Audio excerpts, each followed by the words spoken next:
Pois bem, como havia prometido no último vídeo, eu ia falar a respeito de uma série que venho acompanhando há algum tempo. Na verdade, já faz algum tempo que eu já terminei de vê-la. E o nome da série é Histeria, da HBO Max. Stream HBO Max. Eu espero que o áudio esteja melhor nesse vídeo. Nos últimos áudios, os últimos vídeos, os áudios saíram meio esbagaçados, bem baixos. Aqui eu coloquei o microfone do lado do meu rosto. Então, se eu olhar muito pro lado do microfone é porque eu tô conferindo se ele tá perto ou se tá tudo certo com o áudio. E o que eu tenho pra falar dessa série? Cara, eu me identifiquei muito com o que eu vi da série. É, deixa eu mudar o fundo do meu background aqui. Pá. A série leva o Bruce Campbell, um dos atores de filmes de terror que eu mais gosto. O terrir é um gênero de terror com riso. E nessa série ele tá totalmente desfocado dos papéis que eu normalmente vi ele fazer. Eu vi ele fazendo sempre pontas, principalmente dos os filmes do Sam Raimi, como Homem-Aranha. Porque o primeiro filme de terror de terrir que ele atuou foi o filme do Uma Noite Alucinante, que esse é o título do Brasil. Lá fora, nos Estados Unidos, o nome é Evil Dead, ou A Morte do Mal, ou O Mal Morto, numa tradução literal. E eu, a primeira vez que eu vi o filme 2, que na verdade é um remake do Evil Dead. Eu gostei muito, foi um filme que a minha mãe trouxe pra eu ver, assistir na VHS, em videocassete. E eu lembro de ter ficado com muito medo, principalmente de um cervo que tinha no filme, na parede da casa lá, mal assombrada. E foi interessante rever o Bruce num papel que eu nunca vi ele antes fazer, que é um papel sério. Aqui na série ele é um xerife, um policial sério, que está investigando um crime ocorrido no primeiro episódio. No primeiro episódio a gente vê um crime acontecendo, um jovem casal tá namorando e algo criminoso acontece com eles. E ali, logo nessa primeira cena do filme, eu já me vi, já me senti transportado pra série. Porque, afinal, quem é que nunca invadiu a casa da namorada pra poder namorar um pouquinho, né? Né? Né? Ah, eu espero que eu não tenha sido o único a fazer esse tipo de coisa. E quero deixar claro que, enfim, as pessoas, os donos da casa já não devem se importar tanto com esse fato. Mas na época, isso me remeteu àquela época, àquele dia fatídico, dias, na verdade, em que eu entrava no quarto da minha namorada, não pra gente fazer nada de esdrúxulo, nem que não possa ser comentado por aqui, mas pra namorar, pra ficar junto e tudo mais, como um casalzinho. E a gente sequer podia fazer muito barulho, afinal, enfim. É, a série monta muito esse aspecto dos anos. Início dos anos 2000, final dos anos 90, principalmente mais o final dos anos 90 para os Estados Unidos, que não existia ainda celular naquela época.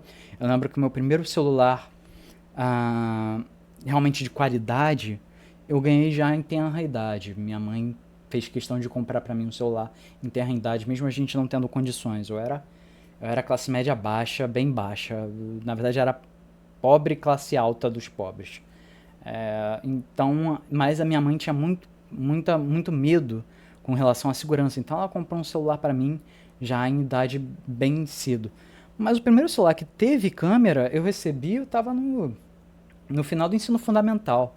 E ele, só por ele ter câmera e gravar vídeos, os meus amigos apelidaram ele de A Casa, porque a gente ficava gravando vários vídeos e brincando e tudo mais. A gente nunca chegou a postar no YouTube.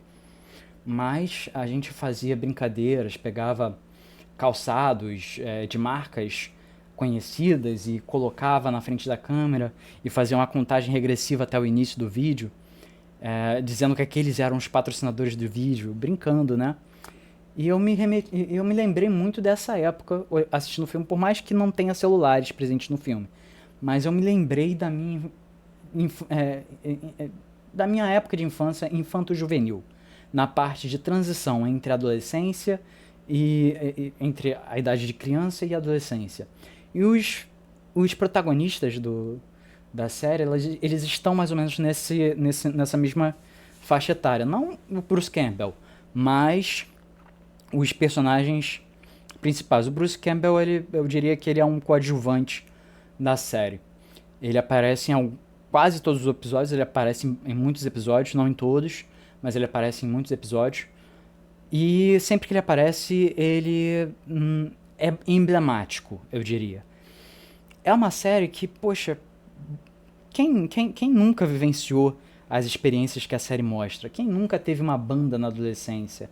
Eu cheguei a ter uma banda na adolescência. Durou muito pouco tempo, mas eu cheguei a ser vocalista de 2 bandas na época do ensino médio.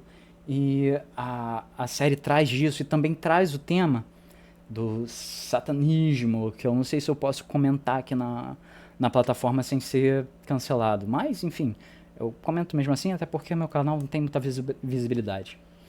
Mas remete muito à época de satanismo. E nessa época da minha infância, infanto-juvenil, rolou não é bafafá, mas rolou um assassinato num cemitério aqui próximo, que envolvia uma jovem, livros de RPG e as pessoas, os jornais da época, não tardaram em marcar aquele assassinato ali como algo ritualístico, porque foi num cemitério e a menina ela era meio gótica e usava aquelas roupas góticas, né, parecendo um vampiro e tudo mais. E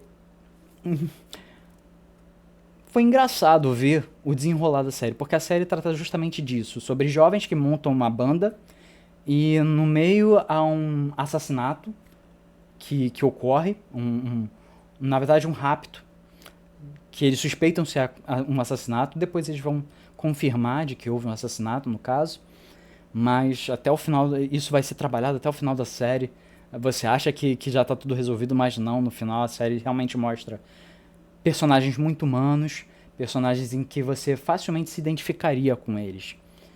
Envolve religião, envolve a música e envolve os temas de religiosidade e música da época, do final dos anos 90 e início dos anos 2000. Naquela época existia muito tabu sobre satanismo, sobre artistas que faziam rituais satânicos para poder ganhar notoriedade, visibilidade. Eu lembro, inclusive, que pelo menos as bandas que eu soube que tinham esses boatos rolando, seria a banda do Foo Fighters e principalmente do Linkin Park. Essas 2 bandas eram muito associadas a satanismo, a rituais, com o diabo para poder ganhar mais visibilidade, fama, notoriedade e tal. Lembro que isso rolou até na época com a Avril Lavigne também. E hoje a Avril Lavigne ela é cantora gospel, não sei se você sabe disso, mas a Avril Lavigne virou cantora gospel. Eu gosto muito das músicas dela, eu sou cristão, eu gosto muito de músicas gospel, e não todas, honestamente não todas, mas gosto muito das principalmente cantadas em coro na igreja. Essas, pra mim, nossa, eu me delicio.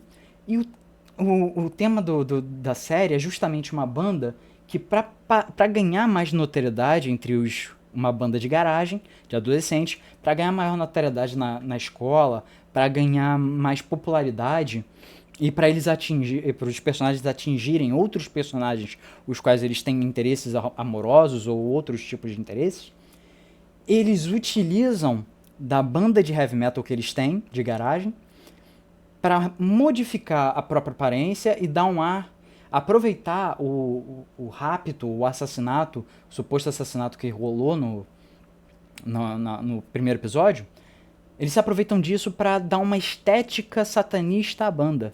Então a banda começa a ter uns trejeitos de satanismo, parecer os shows da banda parecerem rituais satânicos, e isso atrai uma galera que eles não tinham ideia que iriam atrair.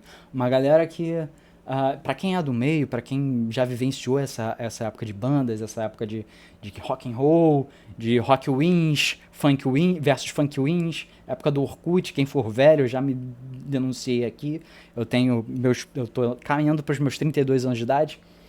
Então, aqueles que viveram essa época no Orkut sabem que a galera gostava de se vestir meio gótico, meio emo, e tinham as tribos e tal, principalmente em São Paulo, isso era mais preponderante. Ah, e a série brinca muito com isso. A gente sabe que essas bandas, elas se aproveitaram desses rótulos que cristãos, principalmente cristãos aqui na América, né, no continente americano, ficavam meio ressabiados, porque era uma quebra. Era, na época, um movimento de contracultura, então era uma ruptura com a geração anterior, que aqui no Brasil era uma geração mais militarizada, mais voltada para o militarismo, que acreditava que em Estado grande, que o Estado é o provedor, o grande provedor da sociedade e tal. Nos Estados Unidos, o cenário era meio diferente, mas ainda assim existia esse contraste entre os conservadores religiosos e os adolescentes com seus problemas de ansiedade, depressão, que eles queriam expressar de alguma forma, mas que não conseguiam expressar por conta dos costumes mais velhos. Os mais velhos, eles expressavam os sentimentos ruins que eles tinham. Todo mundo tem sentimento ruim. Mas os mais velhos expressavam de um jeito, os mais novos arranjaram um jeito deles de expressar. Eles, para mostrar que algo não estava bem, eles não queriam só mostrar com uma cara limpa, eles queriam usar gargantilha. Cara, eu usei gargantilha uma época para poder chamar a atenção das pessoas e tudo mais. Época de adolescente. Fui rotulado de um monte de coisa que você já deve imaginar. Mas era um jeito de chamar a atenção. Naquela época, eu não sabia que era um jeito de chamar a atenção. Mas é um mecanismo de defesa que todo jovem tem de identificar que algo de errado não está certo e eu quero comunicar, mas não sei comunicar porque eu não sei exatamente nem o que está certo ou o que está errado. Então, a gente tinha esse jeito de expressar as nossas depressões, as nossas ansiedades, que sempre existiram no mundo, mas que a geração anterior, os boomers, ou os da geração X, não expressavam da forma como a geração milenial passou a expressar. Os mileniais seriam os nascidos no final dos anos 80 e até o final dos anos 90. Que eu tô nesse interstício. E a galera milenial tem um jeito de expressar que pode, os mais vanguardas da geração, né? Aqueles primeiros, os de 80, são um pouquinho mais parecidos com os boomers e com os geração X. Mas os que estão mais distantes dessas gerações, da geração X e da geração boomer, expressavam mais de uma forma chamativa, com maquiagem, com gargantilha, com utensílios, com spikes, com roupas mais xadrez, preto e branco. Era a nossa forma de demonstrar que algo de errado não estava certo. Todas as gerações têm as suas ansiedades, têm as suas depressões, mas cada uma teve o seu modo de se expressar. E o modo de se expressar dos mileniais, que é retratado na série, foi um pouquinho limado por conta do extremismo da religião, dos preconceitos que se tinha com a música, com as novas músicas que não eram voltadas para a religião. A gente que rompeu, porque no início da história, ou melhor, no início da história toda não, mas no início da história moderna, a disseminação dos costumes e das informações esteve muito ligada à igreja, principalmente pra gente aqui que é dos continentes ocidentais. Então, os nossos costumes foram moldados, pelo menos principalmente as Américas, né, onde a maioria que se predomina são cristãos, sejam protestantes ou católicos, a grande maioria da América tinha os seus costumes voltados para a religião. Música era voltada para a religião. A música só poderia louvar o nome de Deus. Não podia contar coisas do cotidiano, não podiam falar do amor romântico entre homem e mulher. Quando falava disso, era algo já olhado para as pessoas, principalmente pelo Estado, não vou dizer a sociedade, mas era mais olhado pelo Estado, pelos membros do Estado, pelas elites, como algo estranho, alienígena. Então eles viam os jovens mileniais já totalmente no final desse rompimento de conservadorismo religioso para um conservadorismo mais racional, mais natural, que passou. Antes era o racionalismo e o naturalismo, eles eram mais voltados para as elites. Aqui nas Américas, como no caso da América Latina, como os estados sempre foram muito poderosos, então a elite estava mais voltada no Estado. Acabou que o Estado, mesmo leigo, teve muita influência na vida das pessoas. Porém, na vida dos mileniais, essa influência já se rompeu um pouco mais, porque já começou a se falar pra galera, pro populacho, pra gente que é classe mais baixa, começou a se falar de naturalismo, começou a se falar de arcadismo, rococó, movimentos culturais que antes só a galera de elite, só advogados, médicos, pessoas das altas classes tinham acesso. E os mileniais não, os mileniais eles cresceram isso mais disseminado entre eles. Então houve um rompimento um pouco com a questão artística mais voltada para a religião, como foi feito lá por Da Vinci ou outros grandes artistas, e passou a ser mais, aqui na América, mais pro povo. Não pro povo, mas não só pro povo, mas um movimento mais racionalista, mais individualista, mais voltado para o ser humano e menos para o teocentrismo, menos para a religião. A galera de mais baixa era mais voltada para a religião. E a série trata muito desse contraste, dessa ruptura, dessa transição da idade para a nova idade contemporânea. Dos costumes antigos para o contemporâneo. A maior ruptura que teve nisso foi a geração milenial. Foi a galera que nasceu entre os anos 90 e os anos 2000, que passou de um milênio para o outro. De fato, tudo mudou depois do final do... Os problemas não mudaram, mas a forma de expressar esses problemas mudaram.